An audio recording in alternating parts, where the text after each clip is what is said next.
여러분 반갑습니다. 말씀 창고의 서현 목사입니다. 오늘도 시청해 주셔서 감사합니다. 여러분의 구독과 좋아요, 알람 설정, 그리고 채널 멤버십 가입으로 저희 채널을 응원해 주세요. 항상 함께 해 주셔서 감사합니다. 오늘은 에스겔서 3장 16절부터 27절 말씀입니다. 오늘 말씀은 에스겔이 하나님의 말씀을 선포하는 부분에 대해서 하나님께서 말씀하시는 내용입니다. 오늘 이 말씀을 통해서 우리에게 주시는 하나님의 마음을 함께 묵상하기 원합니다. 오늘 말씀을 보면서 저희가 생각해 볼 것은 두 가지인데요. 하나는 무엇인가 하면 하나님의 말씀을 전하지 않으면 하나님의 말씀을 받은 사람에게 책임이 돌아간다라는 부분입니다. 또 하나는 하나님께서 이 말씀을 주관하신다는 부분입니다. 먼저 오늘 말씀을 살펴보면 하나님께서 이렇게 말씀하십니다. 7일 동안 아무것도 하지 못하고 두려워서 떨던 에스겔에게 하나님의 말씀이 다시 임하게 되었는데 하나님이 이렇게 말씀하십니다. 인자야, 내가 너를 이스라엘 족속의 파수꾼으로 세웠으니 너는 내 입의 말을 듣고 나를 대신하여 그들을 깨우치라 라고 말입니다. 내가 반드시 너는 죽으리라 하고 말을 하였는데 말씀을 전하는 네가 깨우치지 아니하면 그 말씀을 못 듣기 때문에 말씀을 전하는 너에게 책임이 있다라는 말씀을 주님께서 하고 계십니다. 그래서 이 말씀을 들었음에도 불구하고 악인이 하나님의 말씀을 거부한다면 그 피해 값은 그 악인에게서 취하는 것이 당연할 것이고 이 악인이 말씀을 못 들었기 때문에 하나님의 심판을 그대로 받게 된다면 그 피해 값을 말씀을 전해야 될 사명을 받았지만 전하지 않은 너에게 취할 것이다 라고 말씀하십니다. 그래서 하나님이 말씀하시는 이 내용은 매우 공평합니다. 전해야 되는 사명이 있는데 이것을 전하였을 때 그것을 들었음에도 불구하고 그들이 돌아오지 않는다면 이것은 이들의 책임이고 이 말씀을 전할 사명이 있음에도 불구하고 이 말씀을 전하지 않아서 연결이 되지 않아 전달이 되지 않아서 이 사람들이 못 들어서 죽게 된다면 말씀을 받은 사람의 책임이라는 것입니다. 그래서 하나님께서 이렇게 말씀하십니다. 의인이 그의 공의에서 돌이켜 악을 행할 때에는 그의 공의는 기억할 바 아니라. 여러분, 우리가 하나님 앞에 외롭게 살았다고 하더라도 그것은 예전의 모습일 수 있죠. 지금 하나님 앞에 범죄한다면 이전에 내가 선한 것을 행하였기 때문에 지금 악을 상쇄시킬 수 있는 부분이 아닌 것입니다. 하나님의 계산은 그렇지 않습니다. 항상 정의로워야 되고 끝까지 정의로워야 됩니다. 중간에 변질된다면 그것은 하나님께서 원하시는 것이 아닙니다. 심판을 받아야만 하는 부분이 반드시 있는 것이죠. 주님께서는 그것을 말씀하고 계십니다. 그래서 하나님께서는 이 말씀을 분명히 전하라고 말씀하십니다. 그래서 하나님께서 7일 후에 에스겔에게 말씀을 또 주시는 것입니다. 말씀을 받았지만 두려워하고 있는 에스겔에게 에스겔아, 너 말씀을 받았지 않느냐? 그런데 네가 두려워서 전하지 않는다면 이 백성들이 심판받지 않겠느냐? 그래서 끝까지 말씀을 전할 것을 하나님이 강조하고 계십니다. 이것이 말씀을 받은 자들에게 주어진 사명인 것이죠. 그러나 하나님께서 오늘 말씀을 보면 두 번째로 이렇게 역사하시는 것을 보게 됩니다. 하나님이 다시 이끌어 가시는데 너는 집에 들어가서 문을 닫아라. 사람들을 만나지 말아라. 그들에게 전하지 말아라. 내가 너하고 말할 때 내가 입을 열게 될 것이다. 내가 입을 열게 할 때에 그때 말을 해라.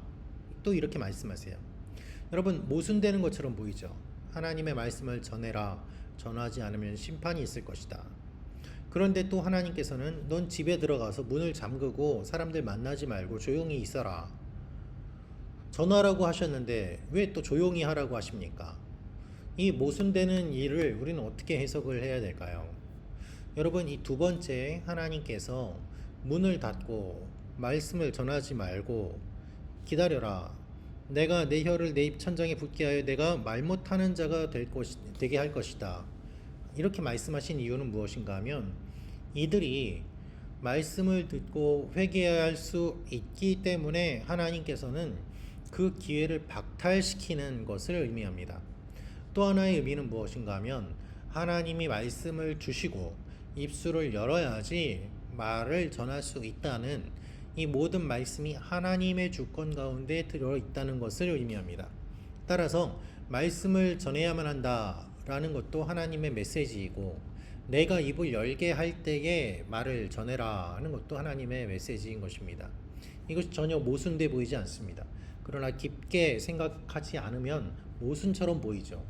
왜 말씀을 전하라고 하시고서 또 전하지 말라고 하십니까? 그러나 여러분 깊게 들어가 보면 이것은 하나임을 알 수 있습니다. 이 모든 말씀이 결국 하나님의 주권 가운데 있다는 것입니다. 하나님이 열라고 하면 열고 전하라고 하면 전하고 닫으라고 하면 닫고 그리고 조용히 하라고 하면 조용히 있어야 되는 것이 말씀을 받은 자로서의 사명이라는 것입니다. 여러분 우리는 하나님을 오해합니다.